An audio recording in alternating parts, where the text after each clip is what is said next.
Assalamu alaikum dear students, I am your English teacher Noor Muhammad, and the topic of our discussion today is the second lesson of your first year English book, His First Flight, written by Liam O'Flaherty. Before I can discuss with you what's there in the lesson, let me introduce you to the writer. As the title is, the writer is Liam O'Flaherty. Let me talk about him a little. The first thing that you need to know is that he was an Irish novelist of 20th century. He wrote lots of short stories, no doubt about that, but he is more popular in Ireland as a novelist, and he is considered as one of the most prominent literary personalities of the earlier 20th century in Ireland. That's the first thing that you need to know. Second thing that I want to discuss with you is the characteristics, the chief characteristics of his works. I mean, he wrote lots of novels, he wrote lots of short stories, but I want to discuss with you the themes, the characteristics, the prominent features that run through all his works. And it is written up here that there are three important characteristics of his works. Number one, stark naturalism. Number two, psychological analysis. Number three, powerful drama. The question is, what is stark naturalism? Stark naturalism means pure naturalism. It needs explanation. Stark naturalism or pure naturalism mean to describe nature as it is, to describe the events of nature, the natural events, the natural processes, the natural phenomena, the way they take place, without giving them a touch of imagination, without giving them a color of fancy, without adding something on your own, without deleting something. Sometimes when a writer describes nature as it is, there are some ugly aspects, there are some unpleasant aspects. As far as Liam O'Flaherty is concerned, he never cares about it. He describes nature as it is, even if it's a little unpleasant, even if it's a little ugly. So it means that he describes the reality as it is. This is one of the important features of his novels and short stories. And you can understand stark naturalism when I give you an example and comparison and contrast of his stories, his short stories, especially the animal stories, animal parables, with the traditional, conventional animal stories that we read that are called as animal fables. You must have read or heard the story of tortoise and hare. There is a race competition between the two. Now that story, if I ask you, is that story a true story? Did it actually take place? No, not at all. Nothing like that ever took place. So why the writer describes? Just for some other moral purposes. But that's not reality. That's not description of nature as it is. So the writer creates a story out of his own imagination with the help of his own fancy. So he does not describe the nature as it is. This is something that you need to understand. And even the story of fox and crow, the dialogue that takes place between the fox and crow. So is it a true story? Not at all. The conversation that takes place between the fox and crow looks like a conversation that takes place between human beings. So that story is also unreal. It's not the description of nature as it is. So these two stories that I have given you as examples, they are the works or the pieces of imagination, remember, and they have no concern with reality, no relationship with reality or nature in its nakedness. This is something that you need to understand, that on the other hand, as far as this writer Liam O'Flaherty is concerned, he describes nature as it is without giving them a touch of fancy or imagination, or without deleting or adding something. The second important feature of his works is psychological analysis. Now what is psychological analysis? Psychological analysis is the description, the revelation, the telling of what a character, even if an animal character, what a character thinks, how a character responds, what are the feelings and emotions and psychological responses of a character. So Liam O'Flaherty generally goes inside the mind of his characters, even animal characters, and describes their feelings, describes their emotions, describes their behaviors and attitudes. This is called as psychological analysis that he carries out. And this is what makes his stories so interesting, despite the fact they are pure naturalism. The third thing is powerful drama. His short stories particularly, and also his novels, they have an element of thrill, an element of sensationalism, an element of suspense. This is what makes his stories so interesting to read, apart from psychological analysis. So these are the three important features of Liam O'Flaherty's novels as well as short stories that you need to keep in mind. I hope you have understood everything. Now the question is, what's there in the lesson? His first flight. Well, I hope that you have already received the Urdu translation of the text, and you already know, you are already familiar with some with the story to some extent. But let me recap the story. Let me introduce you to the story. This story is about a young seagull, a young bird. He lives with a family. He has got a father, he's got a mother, he's got two brothers, he's got a sister. And interestingly enough, his younger sister and his brothers, all of them, after getting out of their eggs, after being hatched, they have learned the art of flight. They have run to the brink of the ledge where they were born on a rocky seashore, and and then they run forward and they flap their wings and they fly away. But this bird, young seagull, is faced with a dilemma. He is gripped with fear. He is gripped with anxiety. He is unable to make his first flight. He makes every possible effort. He tries to run forward from his ledge and close to the brink of the precipice of the ledge, and then he tries to move forward, fly, but he is absolutely scared of the sea that is beneath that rocky nest where he actually lives. So this is something that troubles him all the time, and he is unable to gather the courage to plunge forward and learn the art of flight, start flapping his wings, start flying like his younger sister and his brothers have done. What happens to him? Does he finally, eventually make his first flight? What happens to him? That is the part of the story that you'll know later on. But the theme of the story is very simple one. What is it? It is psychological pressure of the first attempt. Psychological pressure of the first attempt. And I ask you, my dear students, have you ever been exposed to such a situation in your life when you try to do something for the first time in your life and you felt the pressure? You were gripped by fear, you were anxious, you were nervous, you were hesitant, and you were unable to do what you wanted to do. What happened to you?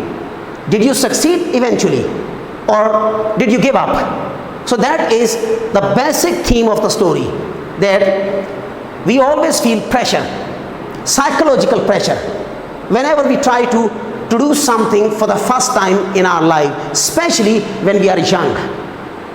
When we try to do something for the first time at a younger stage of our life, we are exposed to immense pressure. And we sometimes crumble under pressure, shiver and quiver under pressure. That's the story. So I hope that you have also gone through such situations at such tender age. So you must have gone through such experiences, the nervous experiences, anxious experiences of your life. Anyhow, let's move towards. I'm going to now carry out the analysis of this lesson in detail. The first thing, as usual, is the lexical section, difficult words and meanings. You have already heard the meanings of almost all the words, difficult words in Urdu language. Let me give you the meanings of difficult words in English. Ledge actually means edge or the flat piece of rock sticking out. The flat piece of rock that sticks out is called as a ledge. Brink means edge. Expanse means wide and open area. Stretch means spread. Flap means flutter. And muster up means gather. Plunge means dive. Desperate means hopeless, difficult and dangerous. Shrilly means sharp, piercing sound. Upbraid means scold. Skim means to touch the surface of a liquid. Herring is a type of fish. Plateau means a raised ground, like this, raised ground. And then cowardice means lack of courage. Blaze means shine very brightly. Mackerel means a fish. Scrap means a piece. Root means to search, especially by looking deep. And root means search. Dirt cat means covered with dust. Hatch means come out of egg. Gnaw means bite. Trot means walk quickly with short steps. Daintily means delicately. And finally, precipice means steep side of a rock. That is, these are the difficult words and their meanings in English. Let's carry out the grammatical and technical analysis of the lesson.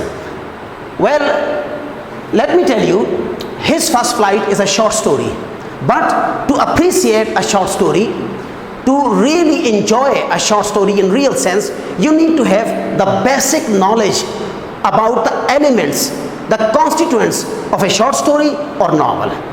So right in the beginning, I am going to discuss with you the basic elements, the constituents of a short story. In other words, what are the basic units of a short story or novel? What makes a short story or novel? So this is something that we are going to discuss. So they are typically called as elements of short story or novel. So what are the elements of short story or novel? So there are 5 major elements of short story or novel that I want to discuss with you. The first one is plot, second one is character, third one is setting, fourth one is narrative, fifth one is symbolism. Now the question is, what is plot? Plot is a sequence of events. Typically, people call it a story. Why? Because a short story is a story. A novel is a story. Even a film is a story. And even a drama is a story. So, but the proper term which is used in literature, a literary term for the story is plot. And there is normally literary scholars make a distinction between story and plot, and typically they define plot as a sequence of events that is logically or causally connected. I don't want to discuss that in detail at the moment. That's not your requirement at this level particularly, but you need to understand that plot is in a way a story. Second thing, a character. You know that every story, every plot has a character or characters. There is no possibility of a story without characters, remember. So what is a character? A person in a work of art is called as a character. Listen carefully, kids. People generally say, scholars generally say that literature is artistic representation of life. Literature is artistic representation of life. But let me tell you, there is a hell lot of difference between literature and life, between art and life. So in real life, we call people as persons, we call people as individuals. But if the same persons, if the same individuals are a part of, if they are a part of a piece of art, a work of art, a literary work, a novel, a short story, a drama, even a film, then they are called as characters. So in real life, persons and individuals, but in a work of art, characters. So that's the difference between character and a person. Person in real life and character in literature. That is something that you need to understand. Next is setting. Clearly, setting means time and place. Time and place. Clearly, a story not only has a novel, a short story, even a drama, even a film, not only has a plot, not only has characters, it also has what we call as setting. Setting means time. There is always a time in a story, in a novel. The time may be winter, it may be autumn, it may be summer, it may be spring, it may be morning, it may be evening, it may be night, it may be 1920, it may be 1626. So they are all the versions of time. So, and what is place? That's why. And there is a famous saying, everything happens somewhere, nothing happens nowhere. I repeat, everything happens somewhere, nothing happens nowhere. When you tell a story, then you must tell where did it take place. What was the place, the village, the city, the province, the state, the country. So you need to tell that. So that's why every short story, every novel, and every drama or film, they have their settings too. The setting of, to be very honest, the setting of this short story, His First Flight, is a rocky seashore, and the characters are a young seagull, the central character, and his family. And the plot, well, you will read the story, you will be able to know the story. So the plot. And as far as next thing is narrative technique. What is a narrative technique? I mean the method of telling story. Method of telling story is called as narrative technique. As far as drama is concerned, as far as film is concerned, there is no teller. There is no storyteller in a novel or in drama. Sorry, in a drama or in a film. You know why? Because a film is presented. A film is shown. You see events taking place. You see characters conversing with each other, and dialogues taking place, the action taking place. In the same is the case with drama. Drama is to watch, but novels and short stories, they are to be read. So there must be some storyteller, and there are many ways of telling the story. One way of telling the story is to tell the story through third person. And this story that you read, that is a part of your course, His First Flight, this has third person narrative technique. I mean, the speaker, the storyteller makes use of the third person. His first flight, clearly this is third person determiner. So he makes use of third person to tell the story. And then there is another method, first person. Story can also be told through first person. The bird could have told the story like, I was sitting all alone. And the first sentence of your story is, the young seagull was sitting all alone on his ledge. And you can also say, I was sitting all alone on his ledge. So this is exactly how the stories can be told in different ways. The third person, the first person, there are complex terms used for them. For example, omniscient point of view, limited omniscient point of view, first person point of view, and dramatic point of view. So these are very complex terms that are used to describe the method of narration of a story or a novel. So this is something that you need to understand. So, and symbolism is simple one. What is symbolism? Symbolism is actually the presentation of a person, object, event, or setting in such a way that they represent different ideas above the normal literal meaning. What does it mean? Let me give you a simple example. A symbol means a person, a character, an object that carries extra meaning over and above its dictionary meaning. For example, a lion literally means an animal, but here it means a symbol of bravery. And you must have seen scales, tarazu, outside the Supreme Court or any court, and they literally mean weighing machine, but actually they are used as a symbol over there, a symbol of justice. Lily is a symbol of purity, for example. So all of them are, when the words, the objects, the things, persons are used in such a way that they carry extra meaning, extra idea that is not found in their dictionary meaning. That is called as symbolism, remember. So I hope that you've got this point. So let me apply now these elements of short story or novel upon His First Flight. Plot, as far as the plot is concerned, there is no need to discuss it because you will read the story and you will get familiar with the storyline, with the sequence of events given in the story. Character, there are 6 characters in the short story. The central character, the young seagull, his father, his mother, and his two brothers, and finally his younger sister. As far as setting is concerned, time and place, time is not really significant, but there is place. Yes, the place is the rocky seaside where there are cliffs and rocky ledges where the young seagull has its nest. So place is the seaside, the seashore, the rocks along the seaside where the young seagull has its nest. Narrative technique. The writer has made use of third person narrative technique. I mean, the very first sentence will reveal it. What is the first sentence of his first flight?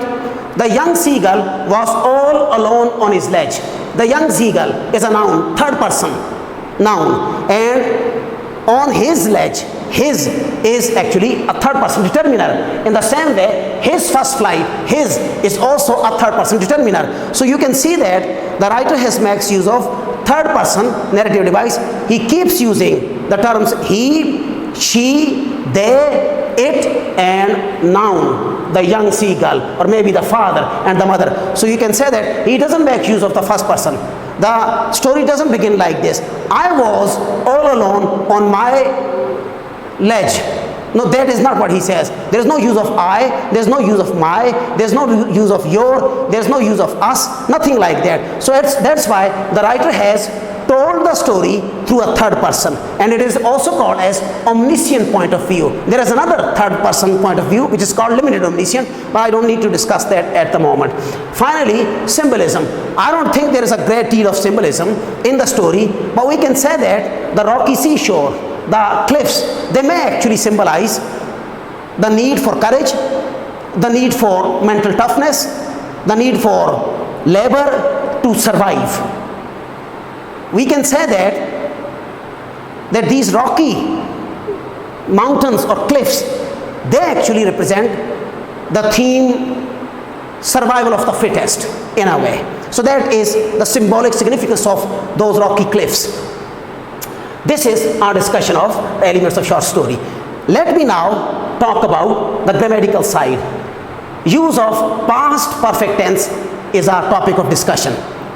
You know, his first flight is a story, and the writer has told this story in past tense. He could have told this story in the present tense as well, but he has opted for the past tense to tell this story. And on many occasions, he makes use of past perfect tense. As far as the past tense is concerned, it's very easy. Past tense is used for describing past events, the events that take place, the situation that take place in the past. But what is the use of past perfect tense? Let's talk about that now. The first thing that you need to understand, the basic concept of the past perfect tense is double pastness. The function of past perfect tense is describing double pastness. And what does it mean? It means describing one past event. Past perfect tense is used for one past event which is described in relation with another past event that takes place later. What does that mean? One thing is for sure: past perfect tense is used for describing two past events, directly, openly, explicitly, or implied, or just hinted at. There are two past events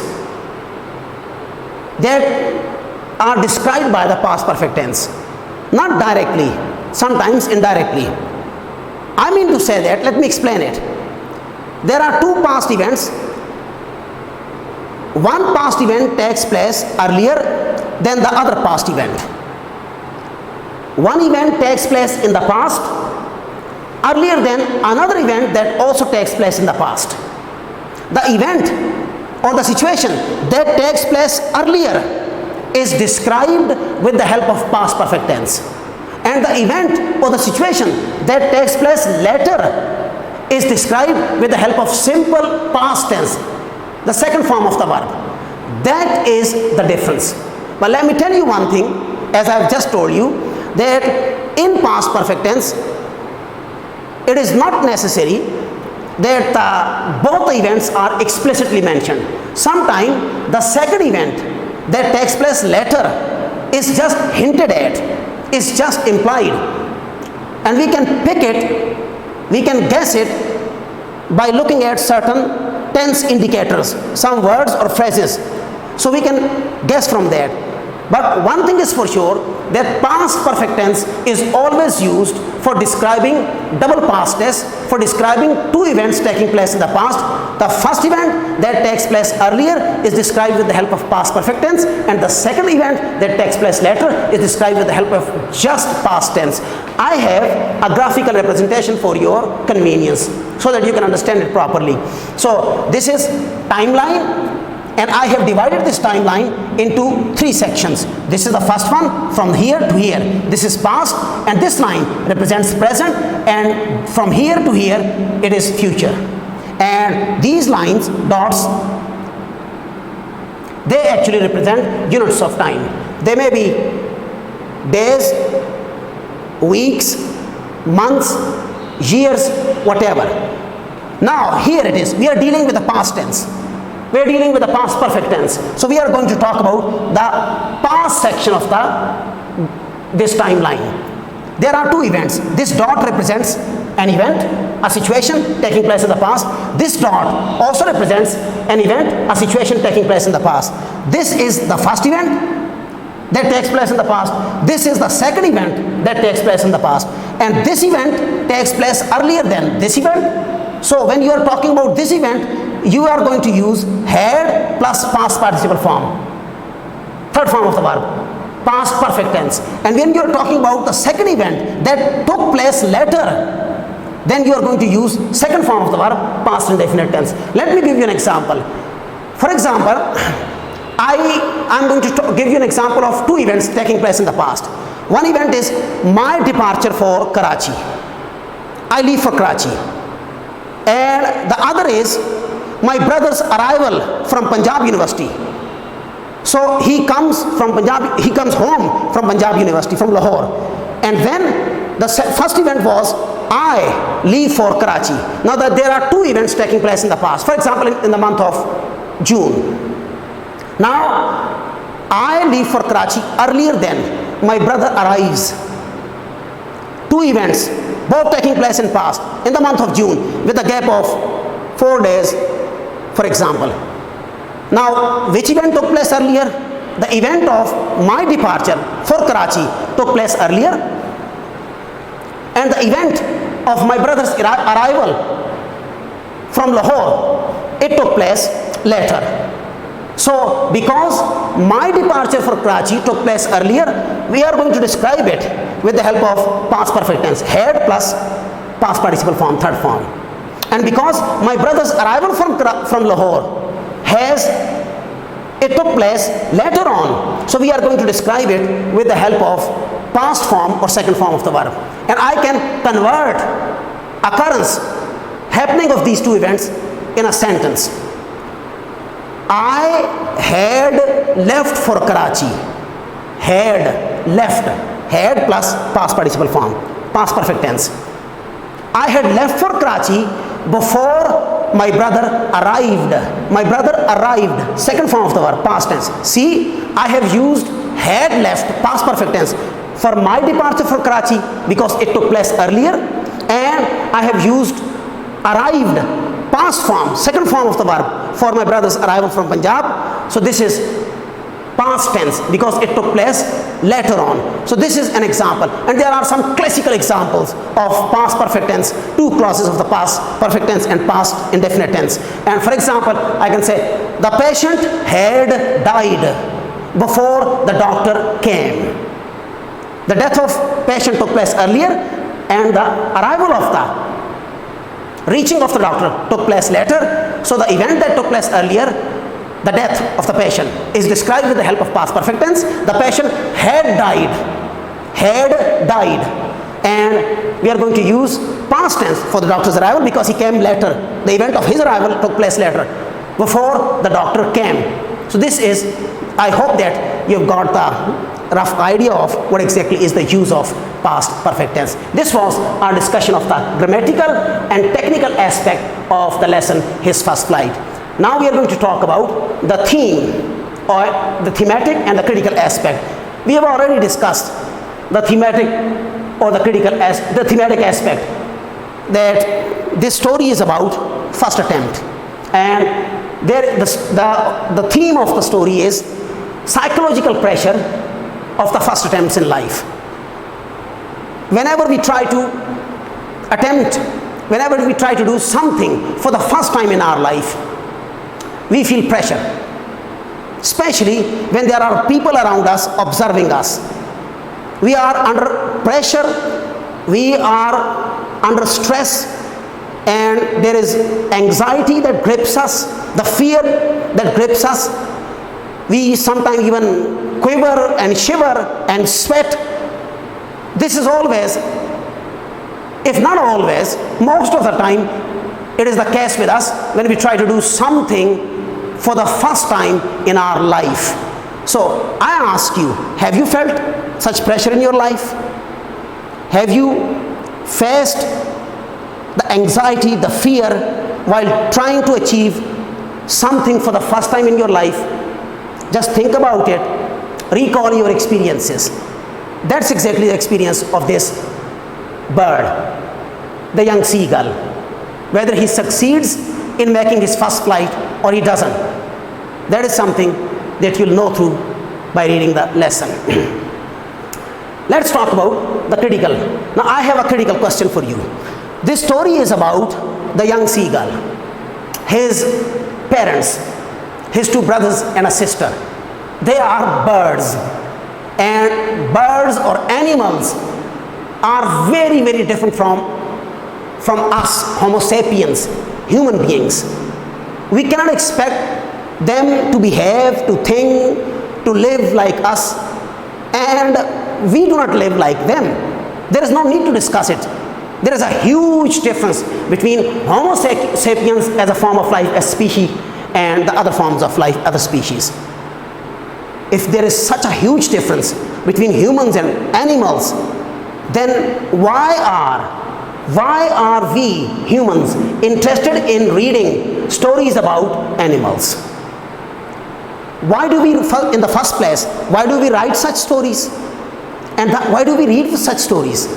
They are animals. Their lives have nothing to do with our lives in normal sense, in general sense.